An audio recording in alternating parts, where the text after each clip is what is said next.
نبی پاک صلی اللہ علیہ وسلم سے صحابہ کرام نے پوچھا یا رسول اللہ اگر رب کریم خوش ہوتا ہے تو کیا کرتا ہے؟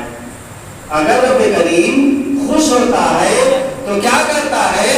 رسول پاک صلی اللہ علیہ وسلم نے ارشاد فرمایا کہ اگر اللہ رب العزت بندوں سے خوش ہوتا ہے تو اس کے گھر مہمان بھیجتا ہے، اور اس کے گھر جس سے خوش ہوتا ہے اس کے گھر مہمان بھیجتا ہے۔ اور صحابی نے پوچھا یا رسول اللہ اگر رب کریم اور خوش ہوتا ہے تو کیا کرتا ہے؟ کہا بارش عطا فرماتا ہے۔ صحابیوں نے کہا یا رسول اللہ اگر اور خوش ہوتا ہے رب کریم تو کیا کرتا ہے؟ کہا میرے پیارے صحابیوں سنو سنو، اگر اللہ رب العزت اپنے جس بندے سے خوش ہوتا ہے اس کے گھر میں اولاد عطا فرماتا ہے، اسے بیٹی سے نوازتا ہے۔ اللہ اکبر۔ اگر بندے سے رب خوش ہو جائے تو اس کے گھر میں بیٹی پیدا فرماتا ہے۔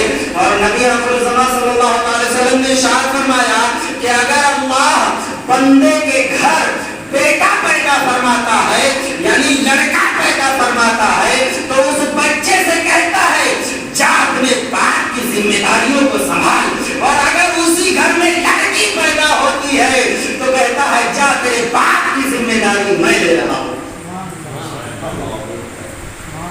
لڑکی پیدا ہوتی ہے تو رب کریم خود اس بندے کی ذمہ داریوں کو لیتا ہے، اور اگر لڑکا پیدا فرماتا ہے تو کہتا ہے جا اپنے باپ کے کاموں میں ہاتھ بٹا، اس کی ذمہ داریوں کو سمجھ۔ میرے پیارے ایک مرتبہ نبی آخر الزمان صلی اللہ علیہ وسلم مسجد نبوی میں جلوہ فرماتے، یعنی منبر رسول پر جلوہ فرماتے اور خطبہ دے رہے تھے، تقریر فرما رہے تھے، اور ایک ضعیفہ خاتون، ایک بوڑھی خاتون مسجد نبوی کے باہر سے دھیرے دھیرے ڈنڈے چھڑی کو ٹیکتے ہوئے اندر آئی، اور جیسے ہی اندر آئی رسول پاک صلی اللہ علیہ وسلم منبر رسول پر سے کھڑے ہو گئے۔ غور فرمائیے گا کہ جب نبی آخر الزمان صلی اللہ علیہ وسلم بانی امت اس دنیا میں تشریف نہ لائے تھے تو بچیوں کو زندہ تربوت کر دیا جاتا تھا، اور جب اس کے آپ کے آنے کے بعد آپ نے اپنی بچیوں کا مقام قیام بلند فرما دیا کہ کعبہ معظمہ سے بھی زیادہ بلند فرما دیا، اور کہہ دیا ماں کے قدموں کے نیچے جنت ہوا کرتی ہے۔ فرما دیا کہ ماں کے قدموں کے نیچے جنت ہوتی ہے۔ اگر کوئی عورت بیوہ ہو جاتی تھی تو اسے گلی نگاہ سے دیکھا جاتا تھا، اور اسے سالوں سال لوگ دیکھتے تھے تو نظروں کو پھیر لیا کرتے تھے۔ اسی جگہ پر حضرت خدیجہ الکبریٰ رضی اللہ تعالی عنہا سے رسول پاک صلی اللہ علیہ وسلم نے نکاح کر کے یہ ثابت کر دیا، یہ لوگوں کو بتا دیا کہ بیواؤں کے ساتھ بھی عقد کیا جاتا ہے، نکاح کیا جاتا ہے۔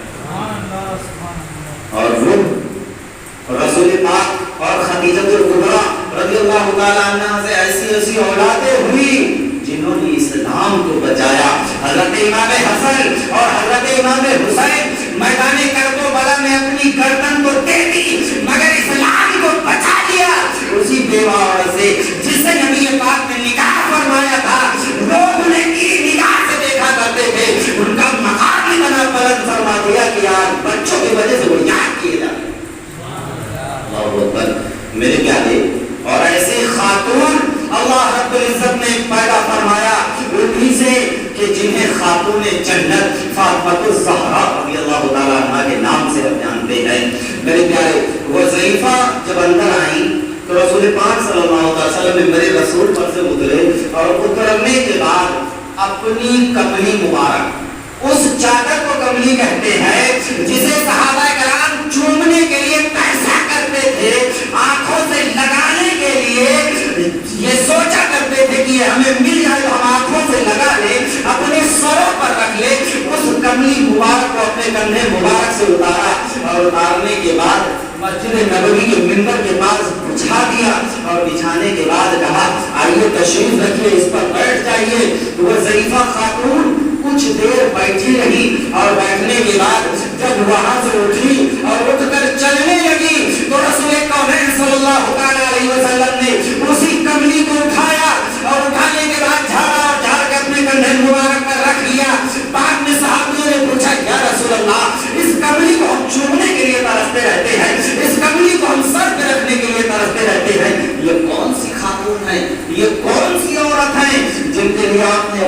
منہ مبارک کو بچھا دیا.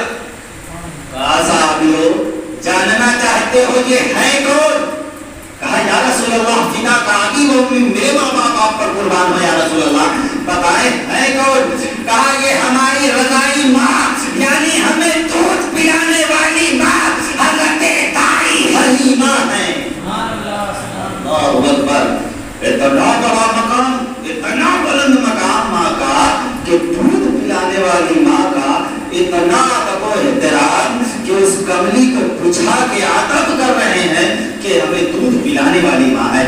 رب کریم سے دعا ہے کہ مولا کریم ہم تمام امت محمدیہ پر صراط مستقیم پر چلنے کی توفیق سعید عطا فرمائے اور ہمارے حافظ و قاری بہاؤالدین صاحب کے جو صاحبزادے تشریف لائے ہیں اس دار فانی میں تشریف لائے ہیں انہیں لمبی عمر اور علم